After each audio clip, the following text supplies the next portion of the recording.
رات کے 10 بجے ہیں۔ السلام علیکم، یہ ریڈیو پاکستان ہے۔ عبد القدیر سے خبریں سنیے۔ اہم خبروں کا خلاصہ۔ وزیر اعظم نے ملک بھر میں ضلع، تحصیل اور یونین کونسل سطح پر کرونا وائرس ٹائیگر فورس کو مکمل طور پر بحال کرنے کی ہدایت کی ہے۔ وفاقی کابینہ نے سرکاری اداروں کے سربراہان کی تقرری کے لیے موجودہ قوانین میں ترمیم کا فیصلہ کیا ہے۔ پاکستان نے افغانستان میں ایک اسپتال اور جنازے پر دہشت گرد حملوں کی شدید مذمت کی ہے، جس میں 37 افراد ہلاک ہو گئے ہیں۔ اور بھارتی paramilitary central reserve police force کے 2 افسروں نے آج مقبوضہ کشمیر میں خودکشی کر لی۔ اور اب خبریں تفصیل کے ساتھ۔ وزیر اعظم عمران خان نے ملک بھر میں ضلع، تحصیل اور یونین کونسل سطح پر کرونا وائرس ٹائیگر فورس کو مکمل طور پر فعال کرنے کی ہدایت کی ہے۔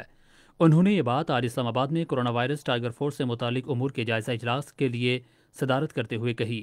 وزیر اعظم نے ٹائیگر فورس کے بارے میں صوبائی حکومتوں کی رہنمائی کرتے ہوئے ہدایت کی کہ رضاکاروں کی خدمات احساس لیبر رجسٹریشن پروگرام کے تحت حاصل کی جائیں۔ وزیر خارجہ شاہ محمود قریشی نے امید ظاہر کی ہے کہ کرونا وائرس کے درپیش مسئلے پر مل کر قابو پا لیا جائے گا۔ انہوں نے ان خیالات کا اظہار آج سینٹ کے اجلاس میں اظہار خیال کرتے ہوئے کیا، جس میں کرونا وائرس سے پیدا ہونے والی صورتحال پر بحث کی جا رہی ہے۔ وزیر خارجہ نے کہا کہ وفاقی تمام اکائیوں سے تجاویز لینے کے بعد اس وبا کے خلاف قومی حکمت عملی وضع کی گئی ہے۔ مقبوضہ جموں کشمیر کی صورتحال کا حوالہ دیتے ہوئے وزیر خارجہ نے کہا کہ وہاں صورتحال بہت سنگین ہے۔ انہوں نے کہا کہ بھارتیہ جنتا پارٹی کی حکومت نے کرونا وائرس کی آڑ میں ظلم و تشدد کا سلسلہ تیز کر دیا ہے۔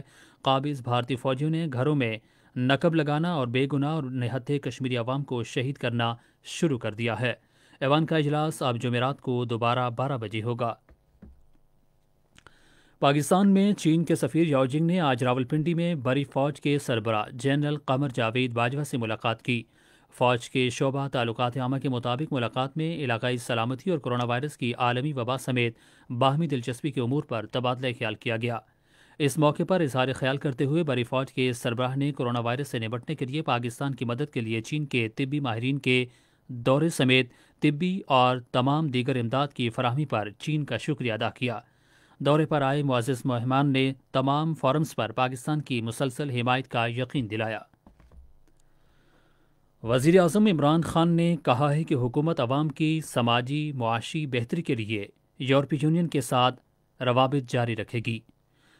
وہ اسلام آباد میں جی ایس پی پلس سے متعلق کنونشنز پر عمل درآمد پر پیش رفت کے جائزہ اجلاس کی صدارت کر رہے تھے۔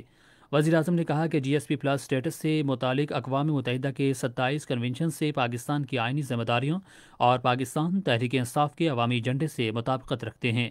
انہوں نے کہا کہ پاکستان کے لیے جی ایس پی پلس حیثیت برقرار رکھنے پر یورپی یونین کے مسئلے کو سراہا، جس سے ملک کی برآمدات بڑھنے کی راہ ہموار ہوئی اور یورپی ممالک سے تعلقات مزید مستحکم ہوئے۔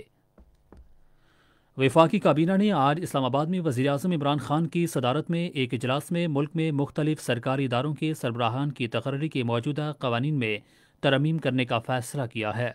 یہ بات وزیر اطلاعات و نشریات شبلی فراز نے آج شام اسلام آباد میں صحافیوں کو وفاقی کابینہ کی جانب سے کیے گئے فیصلوں کے بارے میں بریفنگ کے دوران کہی۔ انہوں نے کہا کہ اس سلسلے میں ادارہ جاتی اصلاحات کے مشیر ڈاکٹر اشرت حسین کی نگرانی میں ایک کمیٹی قائم کی گئی ہے، جو 1 ہفتے کے اندر اپنی سفارشات پیش کرے گی۔ کابینہ نے قومی کمیشن برائے حقوق نسواں اور قومی ادارہ شماریات کے اراکین کے ناموں کی منظوری دے دی ہے۔ وزیر اطلاعات نے کہا کہ وزیر اعظم عمران خان نے 12 مختلف وزارتوں میں غیر قانونی اور ناجائز بھرتیوں کی رپورٹ بھی 1 ہفتے کے اندر طلب کر لی ہے۔ پاکستان نے کابل میں ایک ہسپتال پر دہشت گردی کے غیر انسانی اور بزدلانہ حملے اور صوبہ ننگرہار میں ایک جنازے پر خودکش حملے کی شدید مذمت کی ہے، جس کے نتیجے میں کئی قیمتی جانیں ضائع ہوئی ہیں۔ آج ایک بیان میں دفتر خارجہ کے ترجمان عائشہ فاروقی نے کہا کہ دہشت گردی کے یہ حملے خصوصی طور پر ناقابل نفرت ہیں، کیونکہ یہ رمضان المبارک کے مقدس مہینے میں اس وقت ہوئے جب افغانستان کرونا وائرس کی عالمی وبا کے ساتھ نبرد آزما ہے۔ قبل ازیں 2 مختلف حملوں میں 37 افراد ہلاک اور متعدد زخمی ہوئے۔